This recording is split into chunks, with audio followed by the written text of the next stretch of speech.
Does President Obama deserve any credit for turning the economy around? Well, I certainly hope that the economy is turning around, and there are some good signs. You do have to wonder, though, whether the stimulus has had any impact at all. Only 16% of it has been spent. We've run up an enormous debt, and it was sold to us as holding unemployment at 8% or under, and now it's 9.4%. I don't think the actions of the administration have had a whole lot to do with this. But look, if the economy is getting better, we're all happy about that. What I think the administration would be better off doing at this point, rather than running banks and insurance companies and automobile companies and student loans and now trying to get into health care, would be to do something about this massive national debt we're running up. We're going to have $1.8 trillion deficit this 1 year, Chris. That's more than the last 5 years combined. At the rate we're going, if their budget is carried out, we'll double the national debt in 5 years and triple it in 10.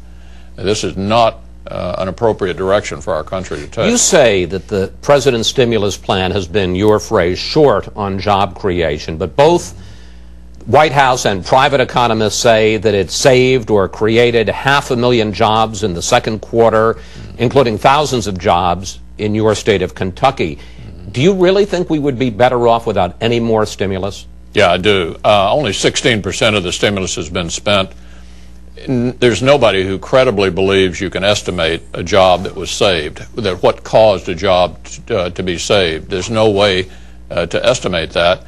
What we do know for sure is we're running up these massive debts, and I think we ought to reconsider whether we really want to spend all of this roughly $1 trillion over the next 3 or 4 years. If the economy is coming back as a result of the ingenuity of the American people, do we really want to add this kind of money to the debt? Well, let me ask you about one stimulus program, and that was cash for clunkers. At the start of this last week, there was some talk from some Republicans, including Jim DeMint and John McCain, about filibustering it. But in the end, you guys let it sail through. 7 Republicans voted for the $2 billion extension.